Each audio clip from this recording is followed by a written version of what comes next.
No one expected that an interview between two legends could end in a conflict that would shake Hollywood. But what happened at the very end shocked not only the audience but also the host. Sign, like, and share, and here's how it started.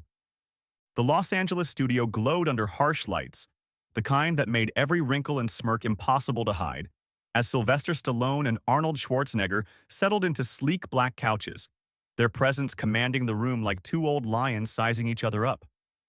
The live audience, a mix of die-hard fans and curious onlookers, hummed with anticipation, their phones poised to capture a moment that could go viral, while the host, Ryan Holt, a quick-witted ex-comedian with a knack for stirring trouble, flashed a grin that promised chaos.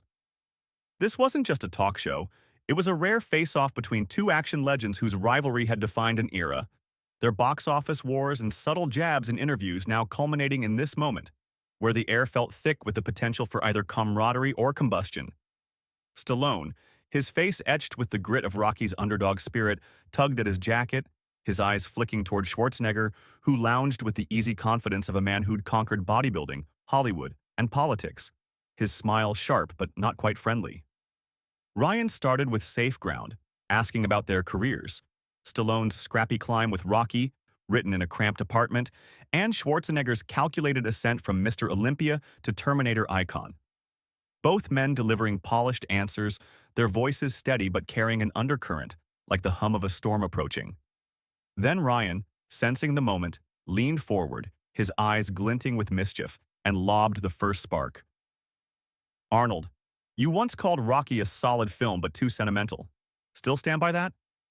The audience held its breath and Schwarzenegger's smile tightened, his Austrian accent slicing through the silence. "Look, I just think films should show strength, not self-pity." Sly did his best, though. The crowd let out a nervous chuckle, but Stallone's jaw clenched, his voice low and pointed. "Funny, Arnold. I guess Terminator was a heartfelt family saga, huh?" The laughter grew, jagged and tense, and Ryan tried to pivot to their workout routines, but the shift was too late. The air crackled with something raw, a decades-old grudge stirring awake. Schwarzenegger leaned forward, his tone sharper. "What, you taking that personally, Sly? Your characters are always the same. Broken boxers, traumatized soldiers. Ever played someone who's just happy?" Stallone's eyes flashed, a mix of hurt and defiance, and he fired back. "My characters? People connected with them. They're real. Not just some robot spitting out, 'I'll be back' like a wind-up toy." The audience gasped, then laughed, the sound uneven, and Schwarzenegger's fingers tightened on the armrest, his voice dropping to a near growl. "Better a catchphrase than milking Rambo for a fifth go when everyone's screaming for you to quit." The crowd erupted in shocked murmurs, and Ryan, now visibly uneasy, tried to steer back, but Stallone's next words cut deeper, his voice steady but laced with venom. "At least I wasn't chasing roles in the 2000s to cover divorce debts."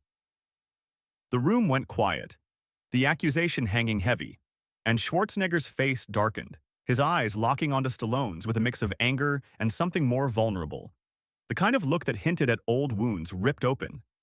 Ryan, sweating now, called for a commercial break, but the tension lingered, a live wire sparking between the two men, their rivalry no longer just a Hollywood myth but a raw public wound, and the audience sat frozen, knowing this was only the beginning of something they couldn't look away from, something that promised to unravel further, deeper, messier.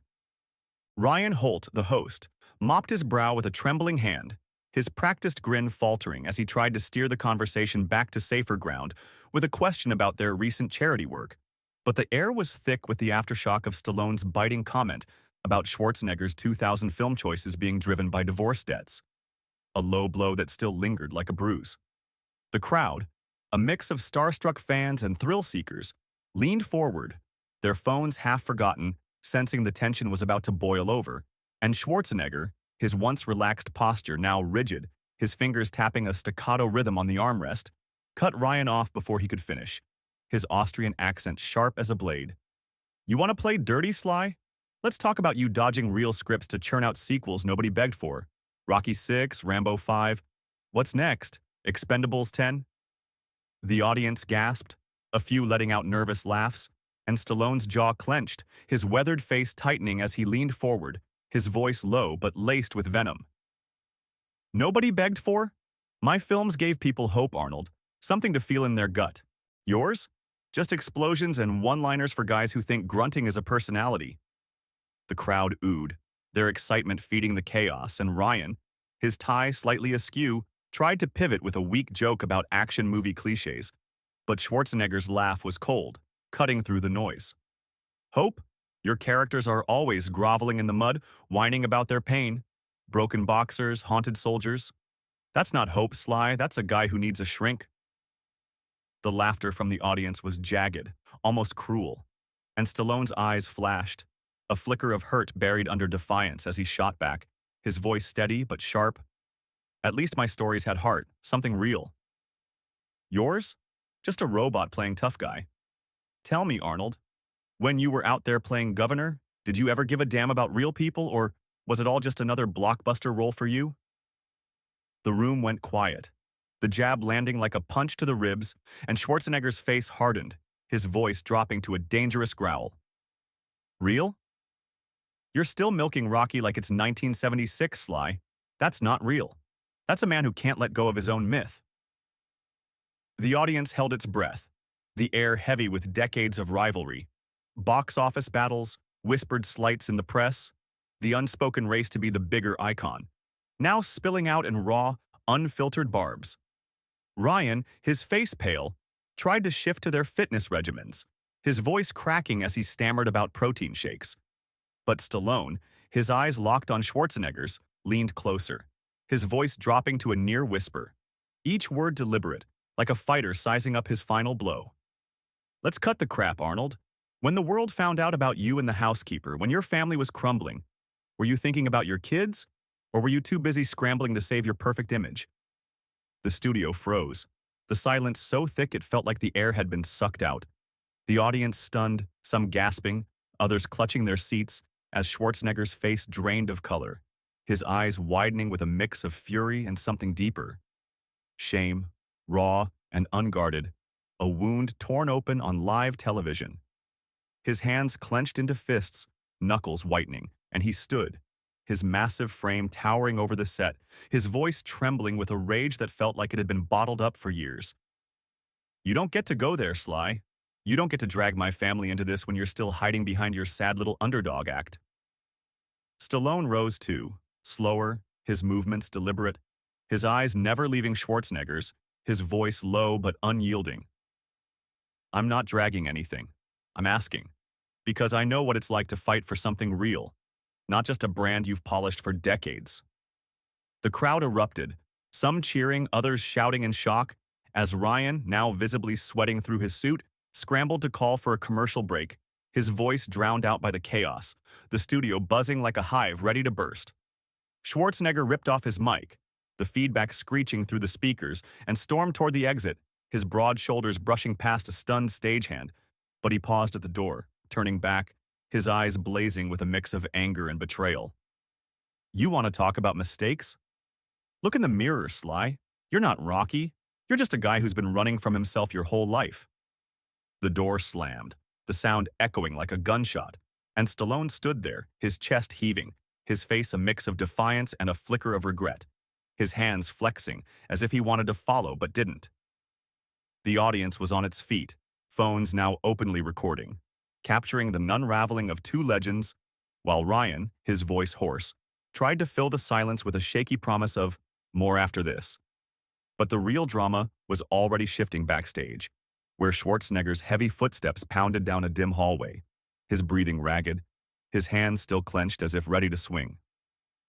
Stallone sank back into the couch, his fingers rubbing his temples, his expression unreadable but heavy, as if the weight of his words had settled into his bones.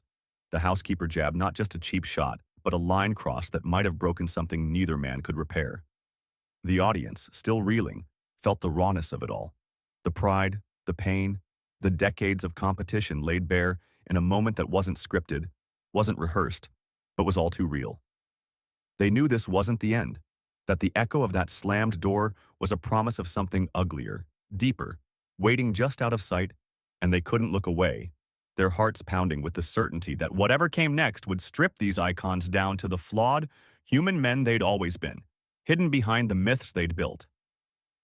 The studio was still buzzing as the audience's shocked murmurs filled the air, the echo of Arnold Schwarzenegger's slammed door lingering like a thunderclap, while Sylvester Stallone sat back on the plush couch, his face a mask of defiance tinged with something heavier, regret perhaps, or the weight of words he couldn't take back.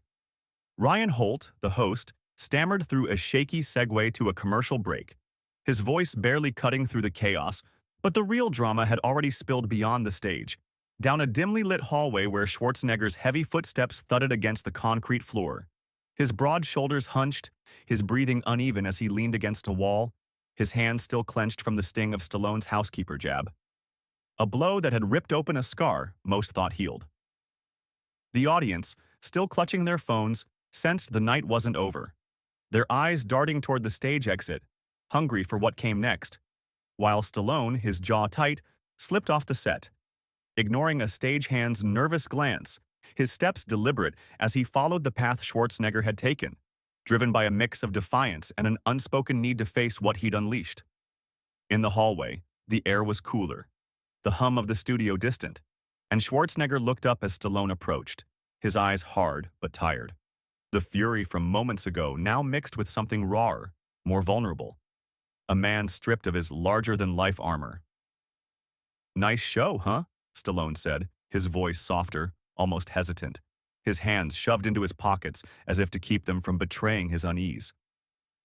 Schwarzenegger's laugh was bitter, barely a sound, as he straightened, his gaze piercing.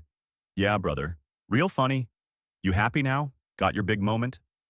The words were sharp, but his voice cracked, betraying the hurt beneath, and Stallone's face twitched, his eyes dropping to the floor for a split second before meeting Schwarzenegger's again. "I wasn't trying to gut you, Arnold," he said, quieter now, his voice carrying the weight of someone who'd crossed a line and knew it. "But you pushed, and I pushed back." Schwarzenegger shook his head, his hands unclenching slightly, his voice low. "You didn't just push, Sly. You went for blood. My kids? That's not a game." The silence between them was heavy, the kind that carried decades of rivalry, box office wars, snide comments in interviews, the constant shadow of comparison, but also something deeper, a shared understanding of what it meant to live under the weight of their own legends. Stallone stepped closer, his voice steady but raw. "I know it's not. But don't act like you're above it all, like I'm the only one who's messed up. We've both been fighting to stay on top, and it's made us ugly sometimes." Schwarzenegger's eyes flickered, a mix of anger and reluctant acknowledgement, and he leaned back against the wall, his massive frame seeming smaller, more human. "You think I don't know that?" he said, his voice barely above a whisper. "I paid for my mistakes, Sly. Every day. You didn't need to remind the world." The words hung there, not a plea, but a truth, and Stallone's shoulders sagged, his defiance softening into something closer to guilt. They stood in the dim light, two aging giants, their myths cracked open, exposing the flawed men beneath. No cameras, no audience, just the raw truth of their shared history. The distant sound of the studio crew prepping for the next segment broke the silence, a reminder that the world was still watching, waiting for them to return or implode. Stallone opened his mouth, maybe to apologize, maybe to push again, but stopped, his eyes searching Schwarzenegger's for something neither could name. Schwarzenegger turned away, his voice quiet but firm. "We're not done, Sly. But not like this." He walked off, his steps slower now, leaving Stallone alone in the hallway, his hands still in his pockets, his face unreadable, the weight of their collision settling into something neither could outrun. A question of whether their war was over or just beginning anew, a wound that might heal or fester, left open for the world to judge.